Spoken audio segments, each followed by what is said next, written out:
नमः संस्कृताय।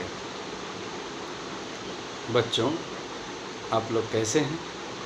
आइए आज हम लोग कक्षा 10वीं हिंदी माध्यम की संस्कृत भाषा की पाठ्य पुस्तक आनंदः संस्कृत आनंदः का पहला पाठ आद्यः कृषकः पृथुवैन्यः इसके विषय में पढ़ते हैं। आइए बच्चों, इस पाठ की प्रस्तावना देखते हैं। गद्यांश में पढ़ना शुरू करता हूँ। पहले पूरा गद्यांश पढ़ूंगा और फिर उसके बाद एक एक शब्द का शब्दार्थ लिखेंगे, फिर अनुवाद लिखेंगे। ओके बच्चों? ओके। आइए हम लोग गद्यांश की शुरुआत करते हैं। ऋग्वेदात् एषा कथाः उद्धृताः ऋचा 10.93.14 वेन भूपतेः पुत्रः वैन्यः एव पृथुवैन्यः इति नाम्ना ज्ञातः। स प्रजाहितदक्षः सम्राटः इति स्मृतः। भारतदेशे पृथुवैन्यः एव कृषिकार्यं प्रारब्धं संशोधितं विकासं प्रतिनीतं च। स एव कृषिविद्यायां जनकः इति मतः। अत एव सः प्रथमः कृषकः।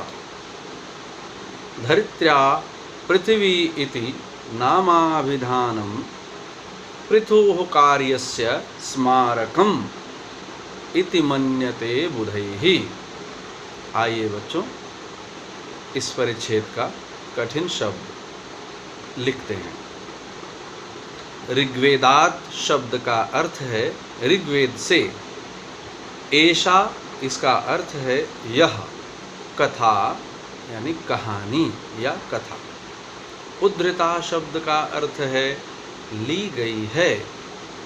वेन भूपते, भूपते का अर्थ है राजा, और वेन शब्द नाम है यहाँ पर, यानी राजा वेन का पुत्र बेटा।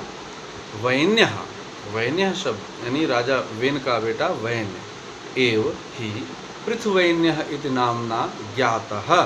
तो नाम्ना शब्द का अर्थ है बच्चों नाम से, ज्ञातः शब्द का अर्थ है जाना जाता है। इसके बाद बच्चों पृथुः शब्द का अर्थ है पृथु के, यानी राजा पृथु के।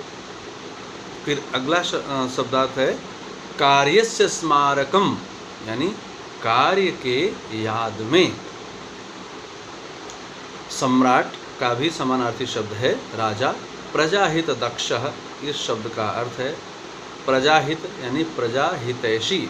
दक्षः शब्द का अर्थ है कुशल। प्रारब्ध यानी आरंभ करना। संशोधितम, इस शब्द का अर्थ है संशोधन करके। विकासम प्रति यानी विकास की ओर। नीतम, नी धातु से बना है नयति, नीतम ले गया। अब बच्चों हम इस परिच्छेद का, इस गद्यांश का अनुवाद सुनते हैं। ऋग्वेदात् एषा कथा उद्धृताः, यह कहानी ऋग्वेद से ली गई है। वेन भूपतेः पुत्रः वैन्यः एव पृथुवैन्यः इति नाम्ना ज्ञातः।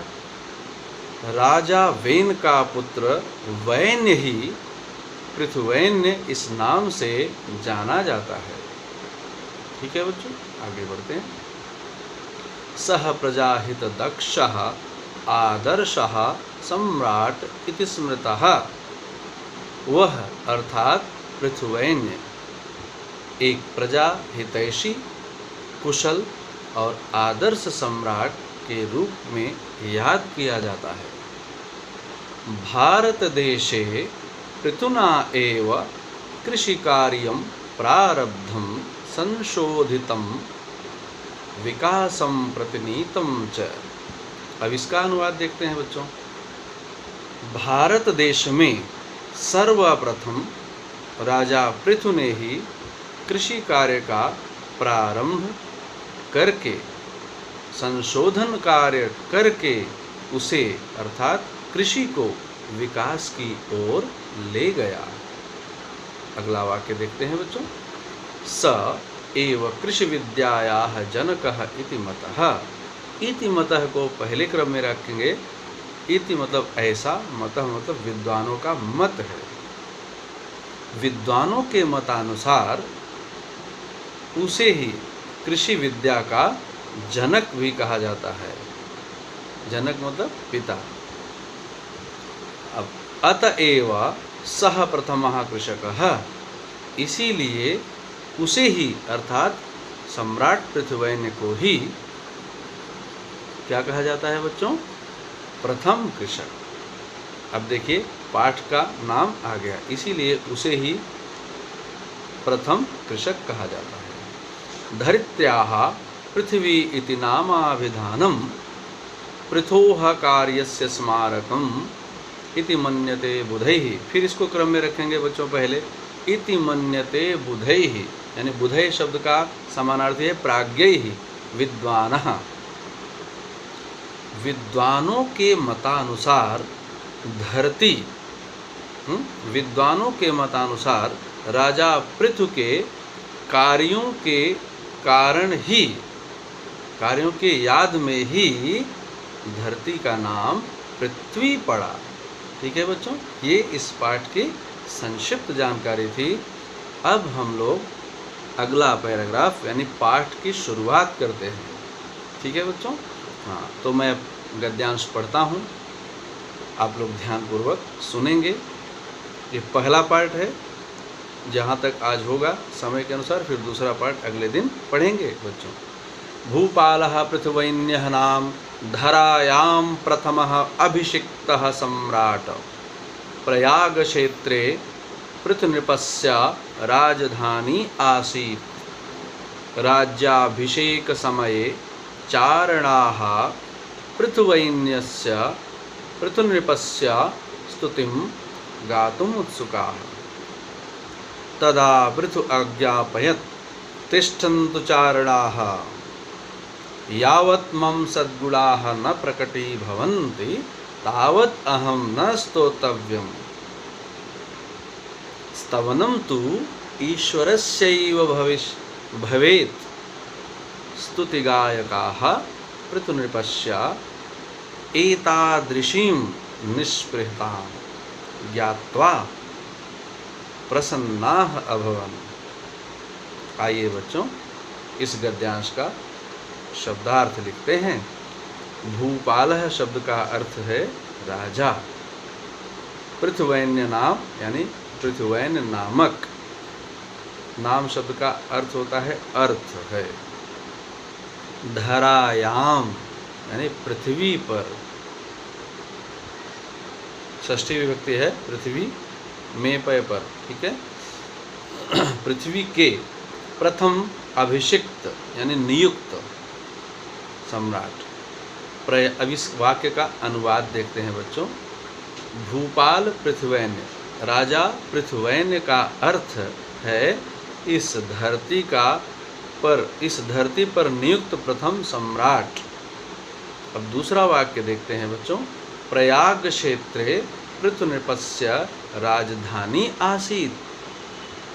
प्रयाग क्षेत्र में उनकी राजधानी थी, अर्थात उनकी राजधानी प्रयाग में स्थित थी।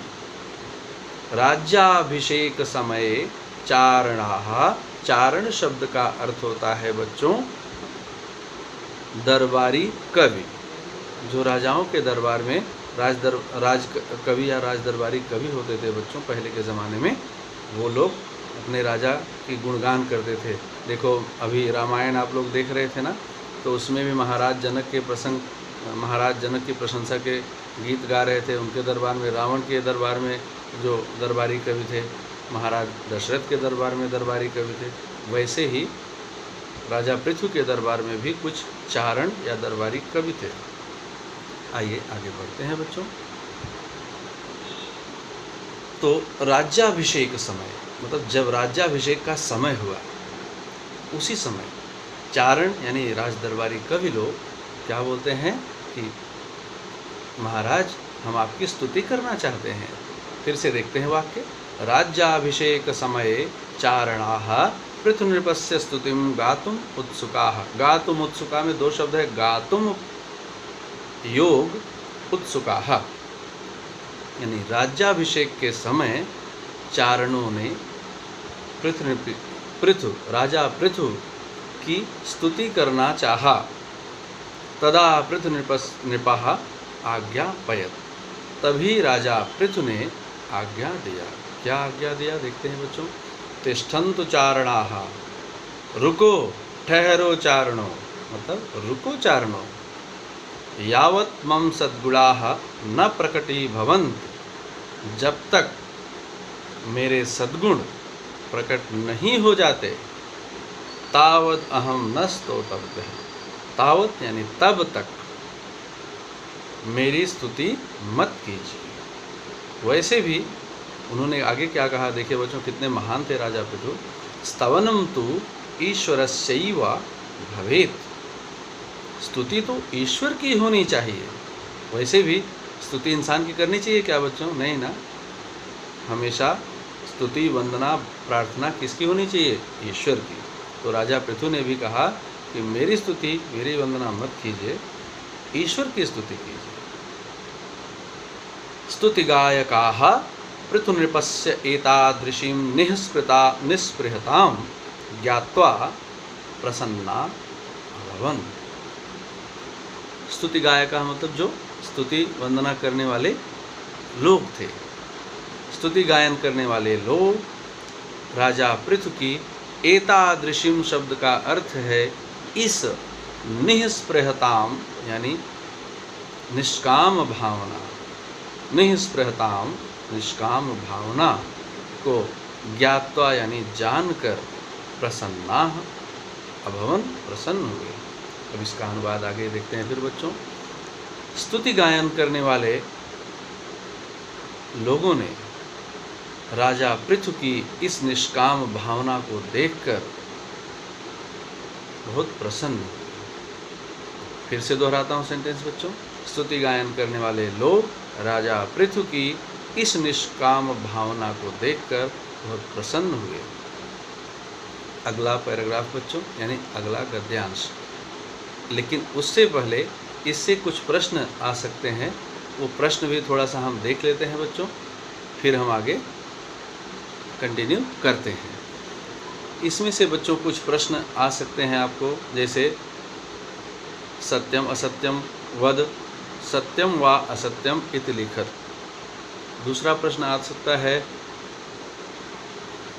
ये पाठ कहाँ से आया, ये पाठ या यह गद्यांश किस पाठ से लिया गया है। तो अब देखिए पहला सत्यम असत्यम से हम बताते हैं आपको कि भूपालः पृथुवैन्यः, प्रश्न देखिए बच्चों, भूपालः पृथुवैन्यः वेनपुत्रः नासीत्। इसका अर्थ होता है भूपाल पृथुवैन वेन का पुत्र नहीं था। अब बताओ बच्चों, ये नहीं था कि था? वेन का ही बेटा था राजा पृथु ना, इसलिए यहाँ पर असत्यम लिखेंगे। भूपालः पृथुवैन्यः वेन पुत्रः नासीत्, उसके सामने असत्यम। दूसरा, राज्याभिषेक समय चारणाः पृथुनृपस्य स्तुतिं गातुम उत्सुकाः, सत्यम। ओके, आगे बच्चों बढ़ते हैं। स्तवनम तु मतलब किसने किससे कहा? कह कम वदति। दूसरा प्रश्न होता है कह कम वदति, किसने किससे कहा? तिष्ठन्तु चारणाः, इसका उत्तर क्या लिखेंगे बच्चों?